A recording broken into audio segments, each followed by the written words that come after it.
स्वागत है आपका स्टडी क्लाउड चैनल पे। फ्लो चार्ट के माध्यम से हम लोग मॉडर्न हिस्ट्री का रिवीजन कर रहे हैं।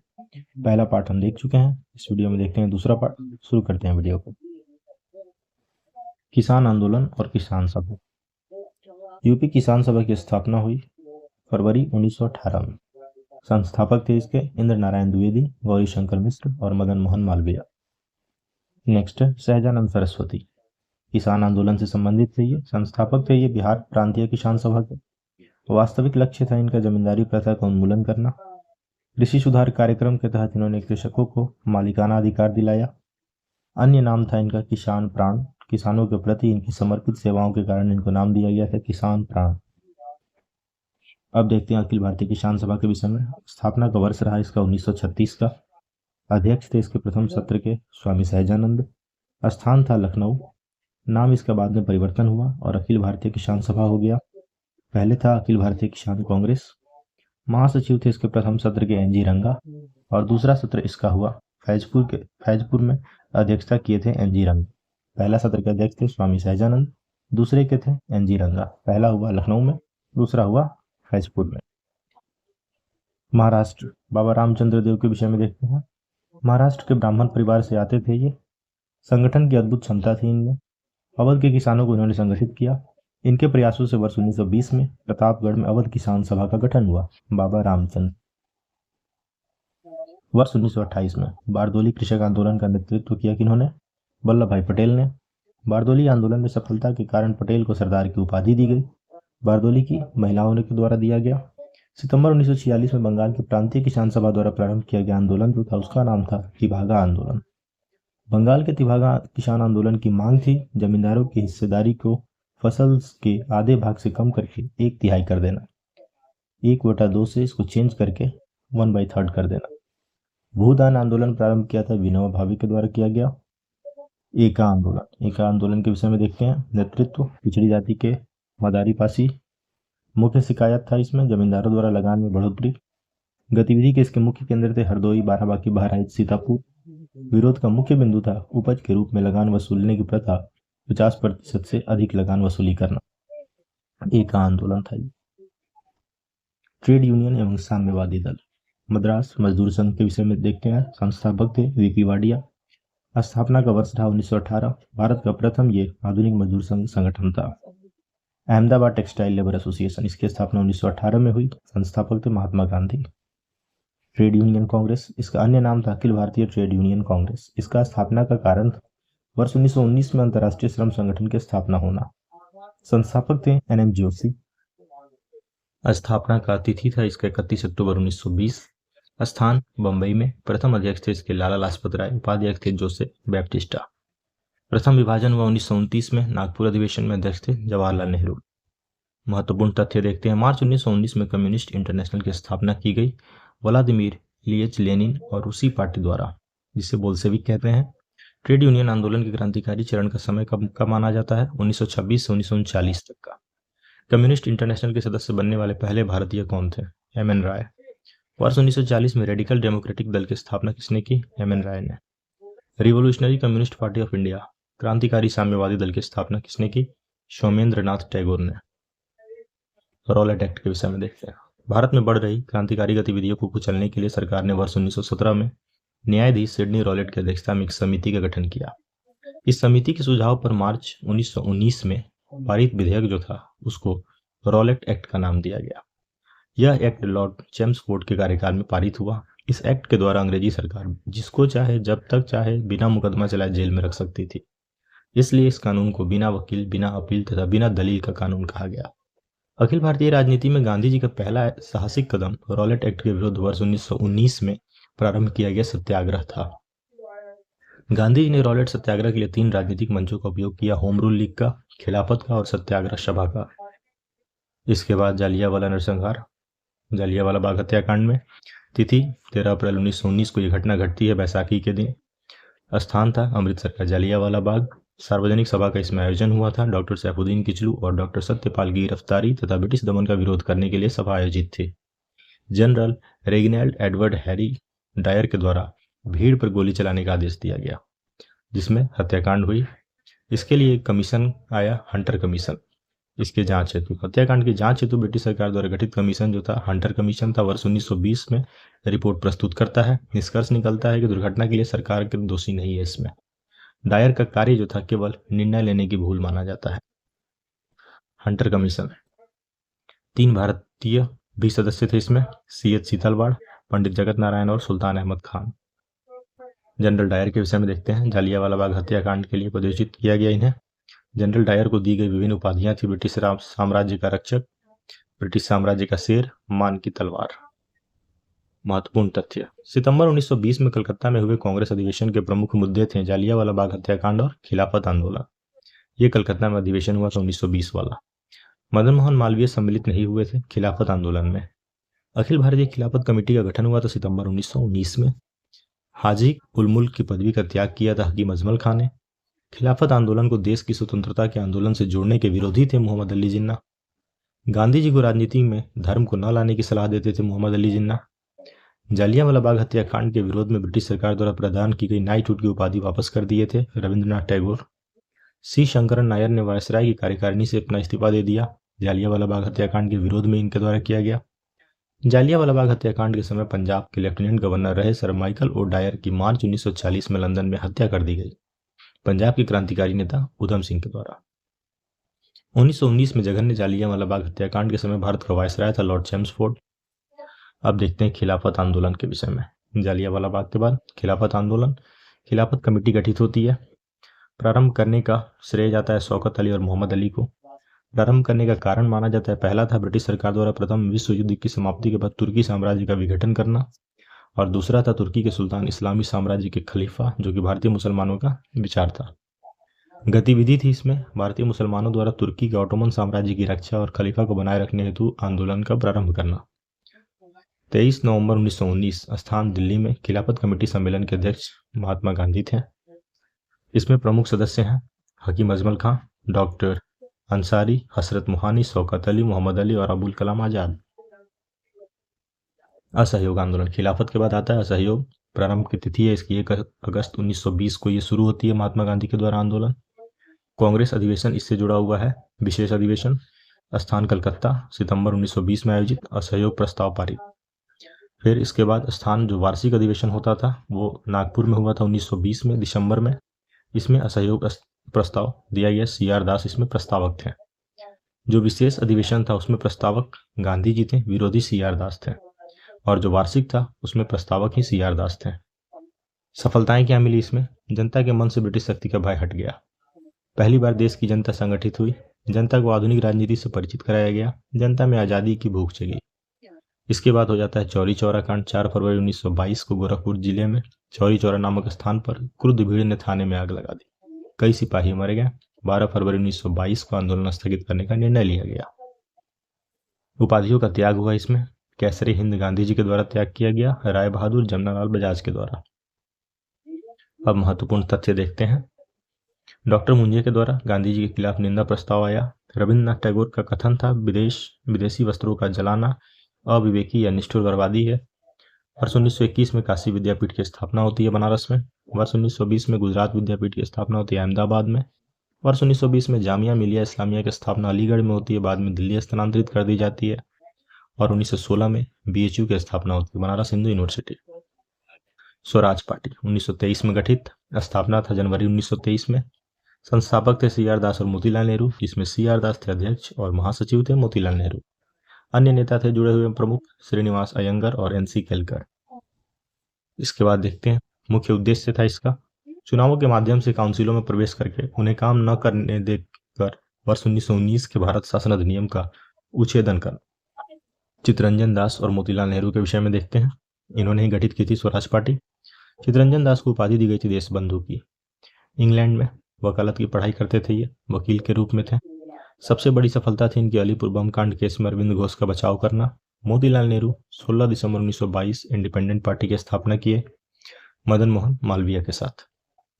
महत्वपूर्ण उपलब्धि क्या हुई? वर्ष 1925 में विठल भाई पटेल सेंट्रल लेजिस्लेटिव असेंबली के अध्यक्ष चुने गए। स्वराज पार्टी की प्रमुख उपलब्धि में देखा जाता है इसे। अब आता है साइमन कमीशन 1927।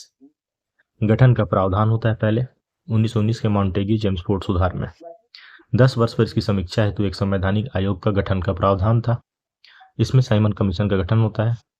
नियुक्ति हुई इसमें नवंबर 1927 में तत्कालीन ब्रिटिश प्रधानमंत्री स्टैनली बाल्डविन के द्वारा भारतीय सांविधिक आयोग या साइमन कमीशन की नियुक्ति। इसके बाद इसकी संरचना होती है। इसमें आते हैं सर जॉन साइमन अध्यक्ष के रूप में। अध्यक्ष सहित कुल 7 सदस्य सभी अंग्रेज थे। क्लीमेंट एटली भी एक सदस्य था उसमें। इसके बाद इसका विरोध होता है। सभी सदस्य गैर भारतीय हैं। श्वेत कमीशन कहा गया इसलिए इसे। कांग्रेस द्वारा मद्रास अधिवेशन दिसंबर 1927 में आयोजित हुई, उसमें साइमन कमीशन का विरोध करने का निर्णय लिया गया। 3 फरवरी 1928 को साइमन कमीशन का बंबई आगमन हुआ। देशव्यापी हड़ताल का आयोजन किया गया। नारा था साइमन कमीशन वापस जाओ। इसमें लाला लाजपत राय संबंधित हैं। इन्होंने लाहौर में साइमन कमीशन का विरोध किया, जुलूस का नेतृत्व किया। पुलिस के लाठीचार्ज में गंभीर रूप से घायल हो गए, अंततः मृत्यु को प्राप्त। पंजाब के प्रमुख राजनीतिक नेता थे ये। उपाधि इनको दी गई थी पंजाब केसरी की। इसके बाद नेहरू की रिपोर्ट है, साइमन कमीशन के प्रत्युत्तर में तैयार किया गया। सर्वदलीय समिति अध्यक्ष जिसमें मोतीलाल नेहरू और सचिव जवाहरलाल नेहरू थे, इनके द्वारा तैयार किया गया। कुल 9 सदस्य थे। पूर्ण स्वतंत्रता के स्थान पर डोमिनियन स्टेटस की मांग की गई। सांप्रदायिक आधार पर पृथक निर्वाचक मंडलों के स्थान पर अल्पसंख्यकों हेतु आरक्षित स्थानों के लिए संयुक्त निर्वाचन क्षेत्र का प्रस्ताव दिया गया। मौलिक अधिकारों का प्रावधान प्रस्तावित संविधान में दिया गया। नेहरू रिपोर्ट थी। अब आता है कांग्रेस का लाहौर अधिवेशन, पूर्ण स्वराज प्रस्ताव 1929।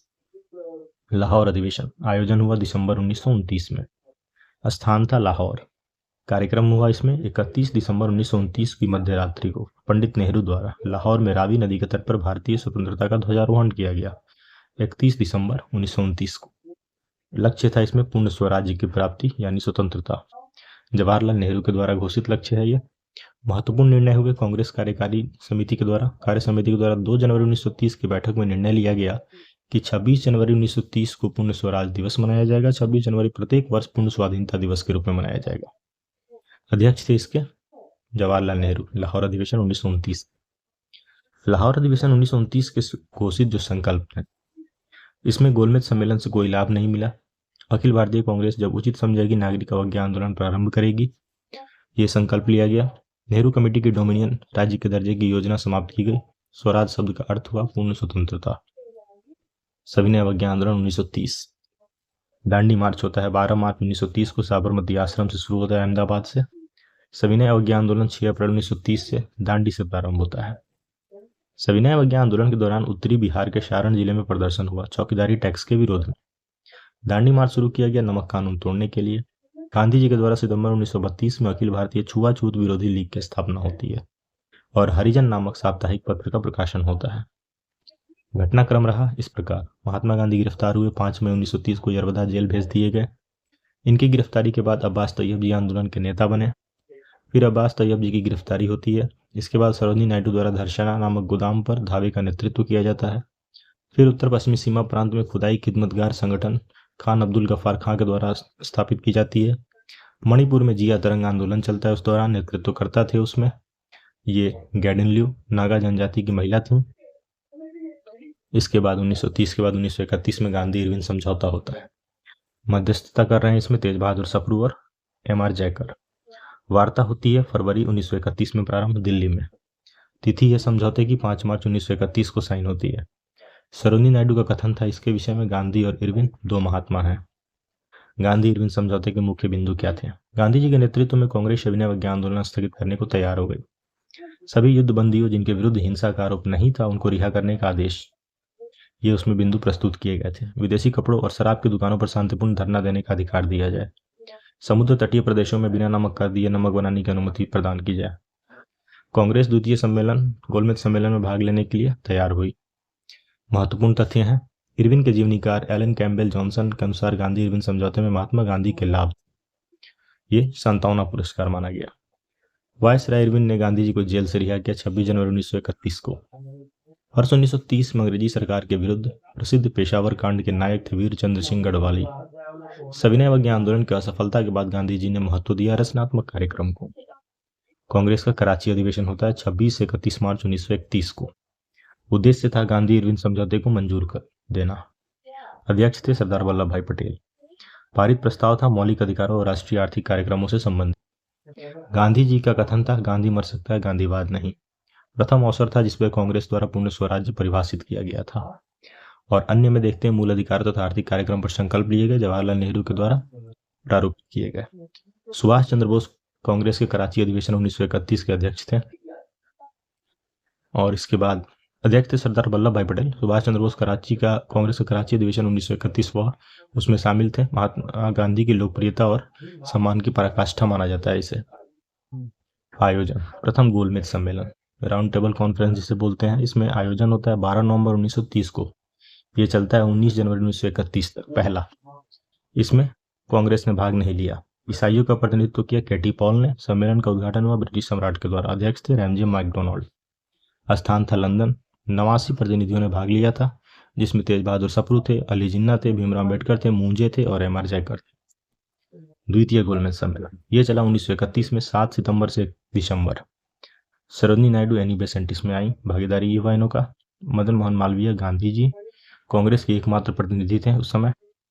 एस राजपूताना जलपोत से लंदन गए। लंदन के किंग्सले हॉल में ठहरे। स्वदेश वापसी पर गांधी जी का बयान था, यह सच है कि मैं खाली हाथ लौटा हूं, किंतु मुझे संतोष है कि ध्वज मुझे सौंपा गया था, उसे नीचे नहीं होने दिया और उसके सम्मान के साथ समझौता नहीं किया। इसके बाद आता है सांप्रदायिक पंचायत और पूना पैक्ट। 16 अगस्त 1932 को रैमजे मैकडोनाल्ड ने अपने सांप्रदायिक अधिनिर्णय की घोषणा की, जिसको कहा गया कम्युनल अवार्ड या सांप्रदायिक पंचायत। दलितों को भी अल्पसंख्यक मानकर हिंदुओं से अलग कर दिया गया।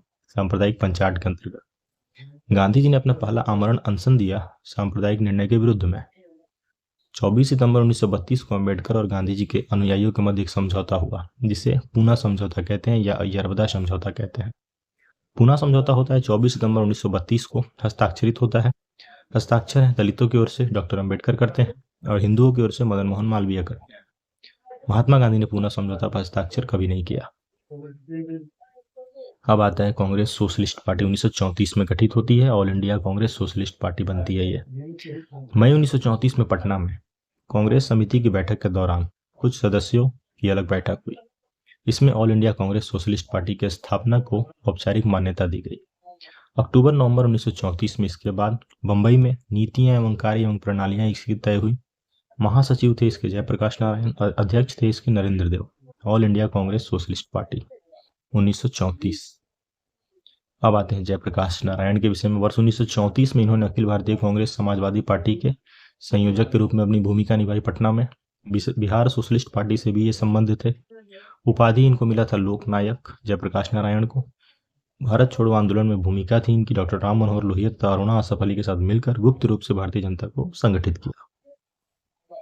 5 जून 1974 को पटना के गांधी मैदान पर संपूर्ण क्रांति का आह्वान किया जयप्रकाश नारायण ने और वर्ष 1999 में इन्हें भारत रत्न दिया गया मरणोपरांत। विविध में देखते हैं घटनाएं जो हैं। गांधी इरविन समझौता 5 मार्च 1931, भगत सिंह को फांसी 23 मार्च 1931, कांग्रेस का कराची अधिवेशन 26 से 31 मार्च चला 1931, पूना समझौता 24 सितंबर को साइन हुआ 1932 में, all India schedule caste federation की स्थापना 1942 में अम्बेडकर के द्वारा। वर्ष 1926 में एमसी राजा की अध्यक्षता में स्थापित संस्था का नाम था all India depressed classes association. इतिहास बताता है कि महात्मा गांधी क्षणिक बूंद की भांति धूल उठाते हैं लेकिन अस्तर नहीं उठाते। ये किसका कथन था? डॉक्टर BR अम्बेडकर के द्वारा।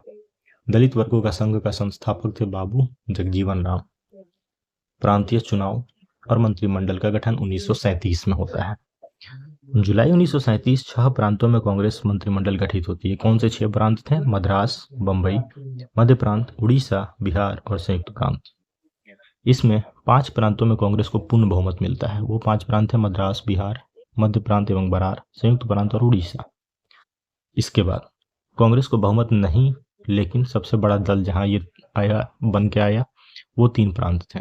वहां स्पष्ट बहुमत नहीं थी लेकिन सबसे बड़ा दल था। बंबई में, आसाम में और उत्तर पश्चिम प्रांत में, तीनों में। बाद में पश्चिम उत्तर प्रांत और असम में भी कांग्रेस ने सहयोगी दल के साथ मिलकर मंत्रिमंडल बनाए थे। महत्वपूर्ण तथ्य इससे जुड़ा हुआ। वर्ष 1937 में हुए चुनाव में गठित कांग्रेस मंत्रिमंडल का कार्यकाल रहा केवल 28 माह का। अक्टूबर 1939 में सभी कांग्रेसी मंत्रिमंडलों ने त्यागपत्र दिया। क्यों? द्वितीय विश्व युद्ध में भारतीयों की स्वीकृति के बगैर ब्रिटेन द्वारा भारत को शामिल किए जाने के विरोध में। जिन्ना के द्वारा भारत के सभी मुसलमानों से 22 दिसंबर 1939 के दिन कौन सा दिवस मनाने का आह्वान किया गया? मुक्ति दिवस, 22 दिसंबर 1939। केंद्रीय मंत्रिमंडलों से त्यागपत्र देने की खुशी में संयुक्त प्रांत सरकार 1937 में गठित। प्रधानमंत्री गोविंद बल्लभ पंत थे इसमें। कानून न्याय मंत्री कैलाश नाथ काटजू थे। वित्त विभाग दी गई थी रफी अहमद किदवई को। देसी रियासतें। बटलर समिति का गठन होता है। बटलर समिति का गठन होता है वर्ष 1927 में। इसका अन्य नाम है भारतीय रियासत समिति। उद्देश्य इसका था भारत सरकार तथा भारतीय रियासतों के मध्य संबंधों की जांच करना और ब्रिटिश भारत तथा भारतीय रियासत के मध्य आर्थिक एवं वित्तीय संबंधों में सुधार हेतु सिफारिश करना। अखिल भारतीय राज्य जन कॉन्फ्रेंस का आयोजन किया गया दिसंबर 1927 में। भारत प्रजामंडल, इसका अध्यक्ष वर्ष 1939 में चुना गया पंडित नेहरू को।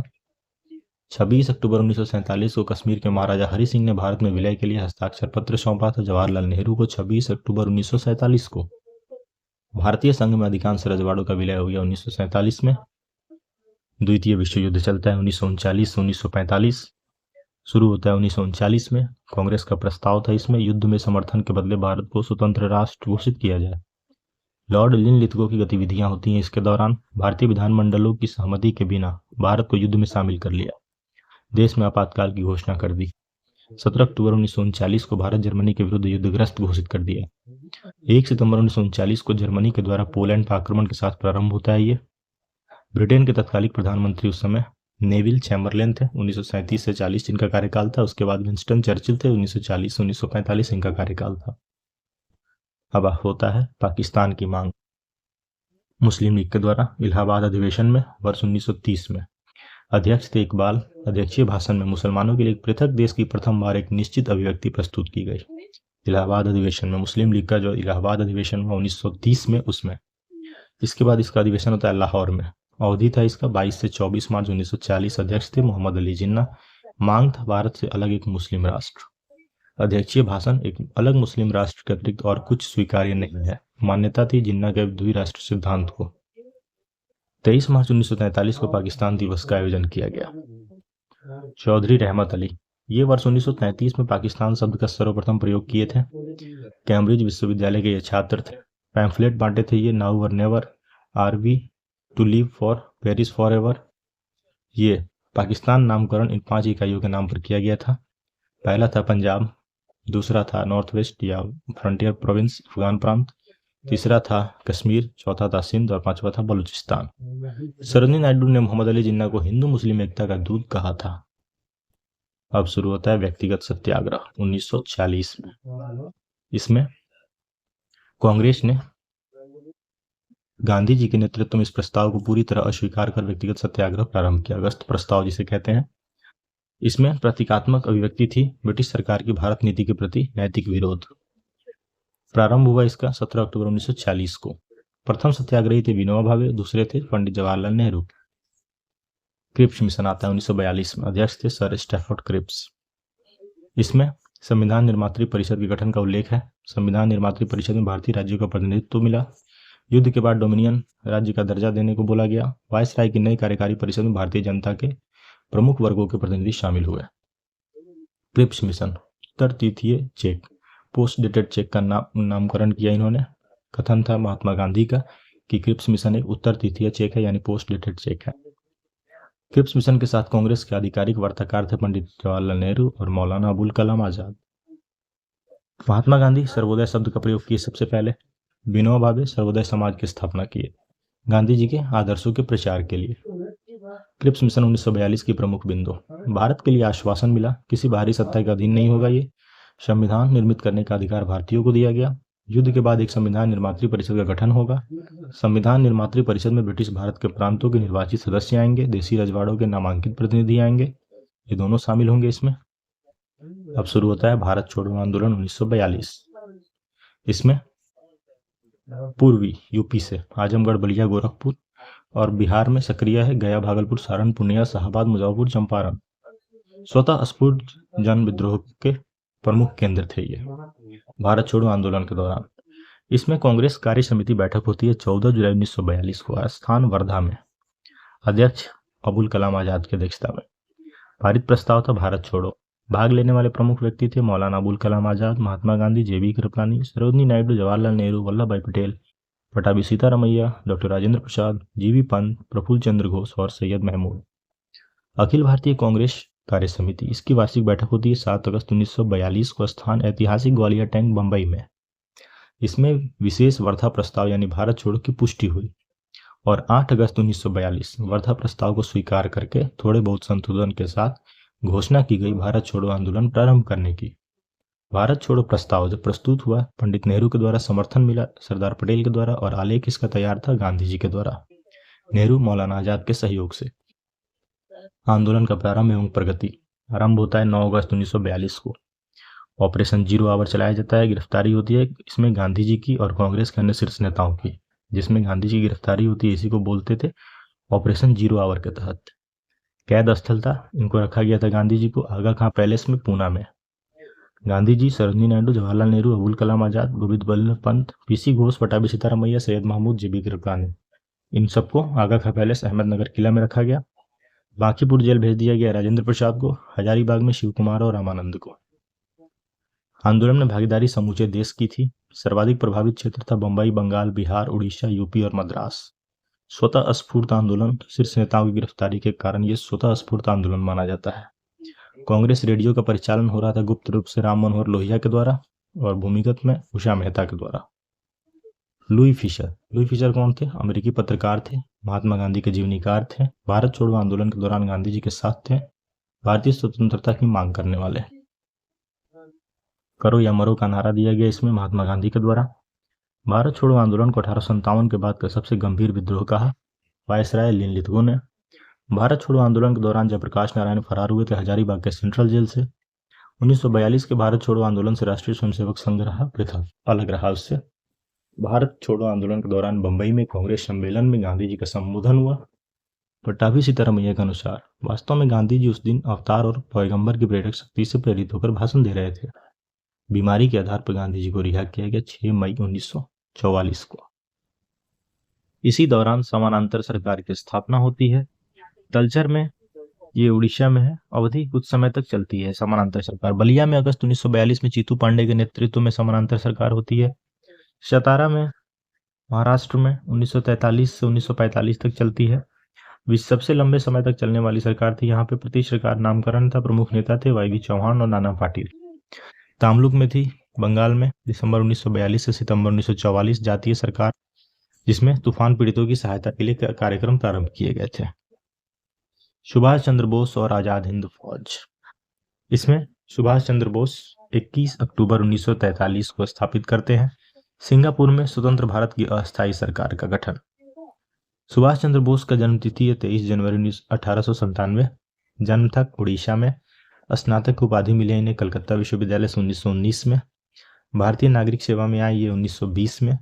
कांग्रेस के अध्यक्ष रहे 1938 और 1939 में। संस्थापक थे ये फॉरवर्ड ब्लॉक के, 1939 में स्थापित किए थे। विशेष था इनके संबंध में, इन्होंने 1943 में आजाद हिंद फौज की कमान संभाली थी। उपाधि दी गई थी इन्हें नेताजी की, देश नायक की और देशभक्तों का देशभक्त का। प्रसिद्ध नारा था इनका, तुम मुझे खून दो मैं तुम्हें आजादी दूंगा। आजाद हिंद फौज के गठन की वास्तविक रूपरेखा क्या रही? इंडियन नेशनल आर्मी जो थी व्यवहारिक रूप से सैन्य इकाई के रूप में संस्थापित थी। गठन हुआ, इसका प्रारंभ हुआ मार्च अप्रैल 1942 में कैप्टन मोहन सिंह के द्वारा और औपचारिक घोषणा हुई इसकी सितंबर 1942 में।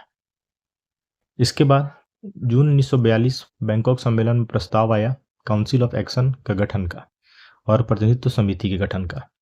प्रदत्त दायित्व मिला इंडियन इंडिपेंडेंस लीग का। इसके मध्य समन्वय तथा अधीक्षण के लिए इंडियन नेशनल आर्मी की तरफ से और इंडियन इंडिपेंडेंस लीग की तरफ से। इसके बाद अभियुक्त लाल किला मुकदमा चला। नवंबर 1945 में अभियुक्त बनाए गए राशिद अली, प्रेम सहगल, गुरबख्श सिंह ढिल्लन और शाहनवाज। इसमें इन तीनों को मृत्युदंड मिला और राशिद अली को 7 वर्ष का कारावास मिला। आजाद हिंद फौज बचाव समिति का गठन हुआ। नेतृत्वकर्ता भूला भाई देसाई थे। प्रमुख थे इसमें तेज बहादुर सप्रू, कैलाश नाथ काटजू और अरुणा आसफ अली और जवाहरलाल नेहरू प्रमुख सदस्य थे इसमें। 4 जुलाई 1943 को सुभाष चंद्र बोस के द्वारा इंडियन नेशनल आर्मी का नेतृत्व ग्रहण किया गया। सुविधा के लिए इसे द्वितीय इंडियन नेशनल आर्मी की संज्ञा भी दी जाती है। इसे ही हिंदी में आजाद हिंद फौज कहा गया। लॉर्ड वेवेल ने अपने विशेषाधिकारियों का प्रयोग करते हुए लाल किला मुकदमे में मृत्युदंड की सजा को माफ कर दिया। कैबिनेट मिशन 1946 में गठित होता है। भारत आगमन होता है 24 मार्च 1946 को। शिष्टमंडल में अध्यक्ष थे लॉर्ड पैथिक लॉरेंस। भारतीय मंत्री सदस्य थे स्टैफर्ड क्रिप्स, एवी अलेक्जेंडर, जिसमें स्टैफर्ड क्रिप्स थे बोर्ड ऑफ ट्रेड के अध्यक्ष, और एवी अलेक्जेंडर थे नौसेना मंत्री और पैथिक लॉरेंस थे भारत मंत्री। सुझाव था इनका त्रिस्तरीय शासन व्यवस्था होना चाहिए। प्रस्ताव के मुख्य बिंदु थे मुस्लिम लीग की पाकिस्तान की मांग अस्वीकृत की जाए, भारत एक संघ होगा और संविधान सभा का गठन होगा। गांधी जी कैबिनेट मिशन योजना के पक्ष में पूरी तरह से थे। अब आता है संविधान सभा। प्रथम अधिवेशन होता है 9 दिसंबर 1946 को, पहला बैठक। अस्थायी अध्यक्ष थे डॉक्टर सचिदानंद सिन्हा। दूसरा बैठक होता है 11 दिसंबर 1946 को, 2 दिन के बाद। दिल्ली में अध्यक्ष थे अस्थायी रूप से डॉक्टर राजेंद्र प्रसाद। संविधान सभा के गठन से पूर्व की गतिविधियां इस प्रकार थीं। स्वराज्य विधेयक 1895 ईस्वी में आता है। संविधान सभा के सिद्धांत का सर्वप्रथम दर्शन होता है इसमें। बाल गंगाधर तिलक के निर्देशन में यह तैयार किया जाता है। महात्मा गांधी 20वीं सदी में सर्वप्रथम संकेत माने जाते हैं। भारतीय संविधान भारतीयों की इच्छा अनुसार ही होगा, यह संकेत था उनका। कैबिनेट मिशन प्लान 1946 में आता है। इसके अंतर्गत संविधान सभा का गठन होता है। स्वराज विधेयक के बाद महात्मा गांधी का संकेत मिलता है। इसके बाद मोतीलाल नेहरू वर्ष 1924 में ब्रिटिश सरकार के सम्मुख संविधान सभा के निर्माण की मांग रखते हैं। एम.एन. राय जो प्रतिपादक थे, औपचारिक रूप से संविधान सभा के विचार का, जवाहरलाल नेहरू संविधान सभा के विचार को मूर्त रूप देते हैं। इसके बाद कांग्रेस का फैजपुर अधिवेशन होता है दिसंबर 1936 में। संविधान के अर्थ तथा महत्व की व्याख्या होती है उसमें। इसके बाद कैबिनेट मिशन प्लान आता है 1946 में। इसके अंतर्गत संविधान सभा का गठन किया जाता है। तो 1895 से ये कार्यक्रम चलता हुआ 1924 से 1936 से, और लास्ट में संविधान सभा कैबिनेट मिशन प्लान का आना 1946 में। महत्वपूर्ण तथ्य। कैबिनेट मिशन योजना के अनुसार संविधान सभा के चुनाव हुए जुलाई 1946 में। संविधान सभा के निर्माण के लिए प्रत्येक प्रांत को 10 लाख लोगों के लिए एक प्रतिनिधि के अनुपात में जनसंख्या के सांप्रदायिक आधार पर स्थान दिए जाने की व्यवस्था थी कैबिनेट मिशन योजना में। संविधान सभा के लिए चुनाव हुए 296 सदस्य ब्रिटिश भारत के प्रांतों से। निर्वाचित सदस्य इसमें से थे 208 कांग्रेस के, 73 मुस्लिम लीग के, 15 अन्य दल प्लस स्वतंत्र उम्मीदवार मिलाकर। संविधान सभा में कुल 389 सदस्यों का प्रावधान था, जिसमें 296 ब्रिटिश भारत के प्रांतों से जबकि 93 देशी रियासतों के प्रतिनिधि थे। अंतरिम सरकार का गठन होता है 12 अगस्त 1946 को। लॉर्ड वेबल के द्वारा कांग्रेस अध्यक्ष जवाहरलाल नेहरू को बुलाया जाता है अंतरिम सरकार गठित करने के लिए। घोषणा होता है 24 अगस्त 1946 को। जवाहरलाल नेहरू के नेतृत्व में भारत की पहली अंतरिम सरकार बनती है। गठन 2 सितंबर 1946 को होता है। प्रारंभ में मुस्लिम लीग की भागीदारी इसमें नहीं रही। 16 अगस्त 1946 को मुस्लिम लीग द्वारा सीधी कार्यवाही दिवस हेतु सुनिश्चित किया गया था। अक्टूबर 1946 में मुस्लिम लीग के 5 सदस्य अंतरिम सरकार में शामिल होते हैं। अंतरिम सरकार 2 सितंबर 1946, जो कि यहाँ डेट था। गठन 2 सितंबर 1946 को होता है, जैसा कि ऊपर देखा गया। इसमें खाद्य एवं कृषि मंत्री मिला राजेंद्र प्रसाद को, रक्षा विभाग दिया गया बलदेव सिंह को, विदेश मंत्रालय दिया गया पंडित नेहरू को। भारत का विभाजन एवं स्वतंत्रता। क्लीमेंट एटली की टिप्पणी। इसमें क्लीमेंट आर एटली का कार्यकाल रहा 1945-1951 का। ब्रिटिश प्रधानमंत्री थे ये। भारत की स्वतंत्रता के समय घोषणा की इन्होंने 20 फरवरी 1947 को हाउस ऑफ कॉमन्स में। जून 1948 के पहले ही उत्तरदायी लोगों को सत्ता हस्तांतरित करने के उपरांत भारत ये छोड़ देंगे। बयान था इनका, ब्रिटिश सरकार भारत के विभाजन के लिए उत्तरदायी नहीं है। नियुक्ति बेवेल के स्थान पर इन्होंने माउंटबेटन की नियुक्ति की वायसराय के पद पे। भारत के विभाजन का प्रस्ताव स्वीकृत हुआ कांग्रेस महासमिति के द्वारा 15 जून 1947 को दिल्ली में, जिसमें कांग्रेस अध्यक्ष जेबी कृपलानी थे, प्रस्तुतकर्ता थे गोविंद बल्लभ पंत, और समर्थन मिला था मौलाना अबुल कलाम आजाद का। कांग्रेस के अध्यक्ष उस दौरान जेबी कृपलानी 15 जून 1947 से नवंबर 1947 तक। नवंबर 1947 में इन्होंने त्यागपत्र दिया। इनके त्यागपत्र के बाद डॉक्टर राजेंद्र प्रसाद अध्यक्ष बनते हैं। 1948 में पट्टाभी सीतारमैया थे। 50 में पुरुषोत्तम दास टंडन थे। 1951 से 54 पंडित नेहरू थे। लॉर्ड माउंटबेटन के संबंध में देखते हैं। इनका पद ग्रहण होता है 24 मार्च 1947 को। निष्कर्ष था इनका भारत का बंटवारा, पाकिस्तान की स्थापना आवश्यक हो गई है, ये इनका निष्कर्ष निकला था। माउंटबेटन योजना ये लाते हैं 3 जून 1947 को। इटली के वक्तव्य के दायरे में तैयार भारत विभाजन की योजना होती है ये। इसमें बाल्कन प्लान इनका आता है, एक गुप्त नाम था, जिसका वैकल्पिक योजना ये लाए थे बाल्कन प्लान नाम से। गठित समिति सीमा आयोग, पंजाब सीमा आयोग था इनका। अध्यक्ष थे सिरिल रेडक्लिफ, जो कि बंगाल सीमा आयोग, पंजाब सीमा आयोग दोनों के अध्यक्ष थे सिरिल रेडक्लिफ। गांधी जी से इनका पहला मुलाकात होता है 31 मार्च 1947 को। स्वतंत्र भारत के ये प्रथम गवर्नर जनरल थे। महत्वपूर्ण तथ्य देखते हैं। 14 से 15 जून 1947 को संपन्न अखिल भारतीय कांग्रेस कमेटी की बैठक में खान अब्दुल गफ्फार खान, जिन्हें सीमांत गांधी या फ्रंटियर गांधी कहते हैं, उन्होंने मतदान किया था भारत विभाजन के विपक्ष में। पंजाब प्रांतीय कांग्रेस कमेटी के अध्यक्ष डॉक्टर किचलू थे, विभाजन के प्रबल विरोधी थे। 1948 से 50 के दौरान भारत के प्रथम भारतीय और अंतिम गवर्नर जनरल थे सी राजगोपालाचारी। स्वतंत्र भारत के प्रथम विधि मंत्री थे बी आर अम्बेडकर। भारत की स्वतंत्रता के समय ब्रिटिश में सत्ता में थी लेबर पार्टी ब्रिटेन में। भारतीय स्वतंत्रता के समय ब्रिटेन के महाराज थे जॉर्ज षष्ठम। आर कोपलैंड का कथन क्या था इसमें? भारतीय राष्ट्रवाद को अंग्रेज राज की ही संतति थी। के एम पणिक्कर का कथन था ब्रिटिश शासन की सर्वाधिक महत्वपूर्ण उपलब्धि भारत का एकीकरण था। डॉक्टर सैफुद्दीन किचलू का विचार था राष्ट्रवाद का संप्रदायवाद के पक्ष में समर्पण। अब देखते हैं कंपनी के शासनाधीन अधिनियम। इनके शासन अधीन जो अधिनियम आया रेगुलेटिंग एक्ट है 1773 में ब्रिटिश सरकार द्वारा पारित हुआ। कंपनी में व्याप्त भ्रष्टाचार और कुप्रशासन को दूर करने के लिए प्रावधान था इसमें मद्रास प्रेसिडेंसी बम्बई प्रेसिडेंसी ये दोनों आएंगे कलकत्ता प्रेसिडेंसी का अधीन। अब बंगाल का गवर्नर बनाया गया था, इसमें बंगाल का गवर्नर जनरल हो गया। सर्वोच्च न्यायालय की स्थापना हुई रेगुलेटिंग एक्ट 1773 के अंतर्गत। इसके बाद आता है पीट्स इंडिया एक्ट 1784। इसमें प्रमुख प्रावधान क्या था? कंपनी के मामलों में सरकारी नियंत्रण में वृद्धि किया गया। कंपनी के व्यापार में हस्तक्षेप की नीति आई। कंपनी के व्यापारिक एवं राजनीतिक कार्यों को एक दूसरे से अलग कर दिया गया। फिर आता है 1786 का अधिनियम। गवर्नर जनरल को विशेष अवस्था में अपने परिषद के निर्णय को रद्द करने और अपने निर्णयों को लागू करने का अधिकार दिया गया। फिर आता है चार्टर एक्ट 1813। कंपनी का व्यापारिक एकाधिकार समाप्त किया गया। चाय और चीन के साथ व्यापार को छोड़कर सारे अधिकार इनके समाप्त किए गए। कंपनी को अगले 20 वर्षों के लिए भारतीय प्रदेशों एवं राजस्व पर नियंत्रण का अधिकार दिया गया। प्रथम बार शिक्षा पर खर्च हुआ प्रति वर्ष 1 लाख रुपए का। चार्टर एक्ट 1813 में इसकी चर्चा की गई। इसके बाद चार्टर एक्ट 1833 आता है। कंपनी के सभी वाणिज्यिक अधिकार समाप्त कर दिए गए। जो 2 अधिकार छोड़े गए थे चाय और चीन के साथ व्यापार ये भी समाप्त हुए। कंपनी को केवल राजनीतिक कार्य करने का प्रावधान दिया गया। बंगाल का गवर्नर जनरल जो था अब समूचे भारत का गवर्नर जनरल बन गया। कानून बनाने के लिए गवर्नर जनरल की परिषद में कानूनी सदस्य सम्मिलित हो गया। मैकाले सर्वप्रथम विधि सदस्य थे जो कि सम्मिलित हुए थे। फिर आता है 1833 के बाद चार्टर एक्ट 1853। नियंत्रण बोर्ड और उसके अन्य पदाधिकारियों का वेतन इसमें चर्चित है।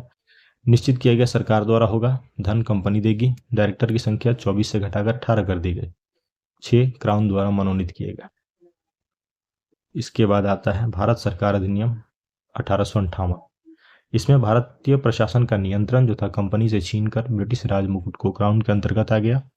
भारत सचिव जो थे board of director board of control में थे। दोनों को समस्त अधिकार भारत सचिव को प्रदत्त किए गए। इन दोनों के बोर्ड ऑफ डायरेक्टर और बोर्ड ऑफ कंट्रोल का जो अधिकार था सीधा भारत सचिव के कंट्रोल में आया। भारत के गवर्नर जनरल का नया नाम हो गया वायसराय। भारत में ब्रिटिश क्राउन का प्रत्यक्ष प्रतिनिधि माना गया वायसराय को। ब्रिटिश ताज के शासनाधीन अधिनियम। भारतीय परिषद अधिनियम 1861 आता है। वायसराय को आपातकाल में अध्यादेश जारी करने की शक्ति दी गई। अध्यादेश लागू रहने की अधिकतम अवधि 6 माह की गई। परिषद को कानून बनाने की शक्ति दी गई। लॉर्ड कैनिंग विभागीय प्रणाली में थे। वायसराय की कार्यकारी परिषद का विस्तार किया गया। मुंबई तथा मद्रास प्रांतों को पुनः प्रदत्त अधिकार दिए गए। अपने लिए कानून बनाने का और संशोधन करने का अधिकार दिया गया। भारतीय परिषद अधिनियम 1892। विधानमंडल के सदस्यों को बजट पर अपने विचार प्रकट करने का अधिकार मिला। सार्वजनिक हित के मामलों में विधानमंडल के सदस्यों को 6 दिन की सूचना देकर प्रश्न पूछने का भी अधिकार दिया गया। सीमित एवं अप्रत्यक्ष निर्वाचन का सिद्धांत स्वीकार किया गया। फिर आता भारत परिषद अधिनियम 1909। भारत परिषद अधिनियम 1909 में जिसका अन्य नाम है पार्लियामेंट सुधार, इसमें सांप्रदायिक प्रतिनिधित्व की व्यवस्था कर दी गई। केंद्रीय विधानमंडल में सदस्यों को बजट पर मत देने का अधिकार नहीं दिया गया। प्रसिद्ध कथन था गांधी जी का, इस एक्ट ने हमारा सर्वनाश कर दिया। किसने? भारत परिषद अधिनियम 1909 जिसे पार्लियामेंट सुधार कहते हैं। रैमजे मैकडोनाल्ड ने कहा यह सुधार प्रजातंत्रवाद और नौकरशाही के मध्य एक अधूरा और अल्पकालीन समझौता था। फिर आता है भारत सरकार अधिनियम 1919 जिसे मॉन्टेग्यू चेम्सफोर्ड सुधार भी कहते हैं। इसमें प्रांतों में द्वैध शासन का प्रारंभ होता है। पहली बार उत्तरदायी शासन संबंधों का स्पष्ट प्रयोग किया गया। प्रांतीय विषय आरक्षित और हस्तांतरित विभाजित किए गए। अधिनियम का आधार मॉन्टेग्यू चेम्सफोर्ड की रिपोर्ट थी। भारत सरकार अधिनियम 1935। प्रावधान था इसमें संघीय लोक सेवा आयोग का गठन किया जाएगा। अखिल भारतीय संघ की स्थापना की जाएगी। द्वैध शासन प्रांतों में समाप्त किया जाएगा, केंद्र में लागू किया जाएगा। स्वायत्तता दी जाएगी प्रांतों को, स्वशासन आएगा प्रांतों को। दोहरे शासन के स्थान पर अब स्वशासन आएगा प्रांतों में। गवर्नर अध्यादेश जारी करने का अधिकार दिया गया। विस्तार किया गया सांप्रदायिक और वर्गीय मतदाता मंडलों का। आधार का स्रोत भारत के वर्तमान संवैधानिक ढांचे का काफ़ी हद तक ये ही रहा। जो 1935 वाला आया वही भारतीय संविधान का आधार का ये है, संवैधानिक ढांचे का आधार है। द्विसदनीय व्यवस्था केंद्रीय विधानमंडल में। शक्तियों का विभाजन केंद्र और प्रांतों में किया गया। स्थापना फेडरल न्यायालय किया गया। जवाहरलाल नेहरू का कथन था, एक कार जिसमें ब्रेक तो है पर इंजन नहीं है। इसके संबंध में गुलामी का अधिकार, दास्ता का आज्ञा पत्र, अनुदेश प्रपत्र अंतर्विष्ट, राज्य की नीति के निदेशक तत्व के रूप में समाविष्ट किया गया भारत के संविधान में वर्ष 1950 में। कांग्रेस के लखनऊ अधिवेशन 1936 में भारत सरकार अधिनियम 1935 को अस्वीकृत कर दिया गया था। भारत स्वतंत्रता अधिनियम 1947। भारत स्वतंत्रता अधिनियम में अविभाजित भारत का विभाजन कर भारत एवं पाकिस्तान दो स्वतंत्र अधिराज्यों की स्थापना, इसमें चर्चा की गई। 15 अगस्त 1947 से भारतीय रियासतों पर ब्रिटिश संप्रभुता की समाप्ति होगी। दोनों अधिराज्यों की संविधान निर्मात्री सभा को संविधान बनाने का अधिकार है। दोनों अधिराज्यों को ब्रिटिश राष्ट्रमंडल से अलग होने की स्वतंत्रता है। भारत का राज्य सचिव पद को समाप्त किया जाता है। विविध में है अरुणा आसफ अली, राष्ट्रवादी मुसलमान, स्वतंत्रता सेनानी थी। मूल नाम था अरुणा गांगुली। 1942 में भारत छोड़ो आंदोलन में भूमिगत आंदोलन की प्रमुख महिला संगठनकर्ता थी। महत्वपूर्ण भूमिका थी इनकी कम्युनिस्ट पार्टी की महिला wing national federation of Indian women के गठन में। 1958 में दिल्ली की मेयर निर्वाचित हुई थी। प्रकाशन था इनका पैट्रियट समाचार पत्र था और लिंक एक पत्रिका थी। आधुनिक भारतीय इतिहास विविध। महत्वपूर्ण तथ्य देखते हैं। लॉर्ड माउंटबेटन ने भारत विभाजन के लिए उत्तरदायी ठहराया था मोहम्मद अली जिन्ना को। भारतीय राष्ट्रीय कांग्रेस के सरकारी इतिहासकार थे पट्टाभी सीतारमैया। गुट निरपेक्ष देशों का प्रथम शिखर सम्मेलन 1961 में बेलग्रेड में हुआ। भारत ने सेना भेजकर गोवा को मुक्त कराया 1961 में। 1858 में कलकत्ता विश्वविद्यालय के प्रथम स्नातक थे बंकिम चंद्र चट्टोपाध्याय। भारत में वर्ष 1957 में सर्वप्रथम साम्यवादी सरकार की स्थापना हुई केरल में। 1866-67 में उड़ीसा में पड़े भीषण अकाल को कहा गया प्रकोप का समुद्र। उड़ीसा अकाल के बाद एक समिति की नियुक्त हुई जिसके अध्यक्ष थे सर जॉर्ज कैंपबेल। 19वीं शताब्दी के आरंभिक वर्षों में पिंडारियों के 3 प्रमुख नेता थे, चीतू, बासिल मोहम्मद और करीम खां। 7 जुलाई 1896 को बम्बई के वाटसन होटल में मार्वल ऑफ द सेंचुरी के नाम से भारत में पहला सिनेमा शो आयोजित हुआ, जिसमें यह किया गया। इसका आयोजन ल्यूमियरे बंधुओं के द्वारा, जो फ्रांस के थे। प्रथम राष्ट्रवादी नेता जिन्होंने जनता के निकट संबंध स्थापित करने का प्रयत्न किया, उनका नाम था बाल गंगाधर तिलक। जय जवान जय किसान का प्रसिद्ध नारा लाल बहादुर शास्त्री के द्वारा। भारत का आर्थिक विकास हुआ। गांधी जी, इन्होंने लघु कुटीर के विकास में बल दिया, उद्योगों के विकास पर बल दिया, लघु कुटीर उद्योग। और जवाहरलाल नेहरू भारी औद्योगिकरण के पक्ष पोषक थे। ये राइटर्स बिल्डिंग, इसमें कोलकाता बंगाल में स्थित है। ये मुख्यमंत्री कार्यालय इसी भवन में स्थित है। निर्माण का उद्देश्य था इसका ब्रिटिश ईस्ट इंडिया कंपनी के जूनियर सर्वेंट्स यानी राइटर्स के लिए, और वास्तुविद हैं इसके थॉमस लियोन। तो ये चित्रात्मक प्रस्तुति फ्लो चार्ट यही खत्म होता है। पार्ट 1 पार्ट 2 में पूरे कवर कर लिए गए हैं। नेक्स्ट में देखेंगे current affairs. Thanks for watching, keep supporting study cloud. Thank you.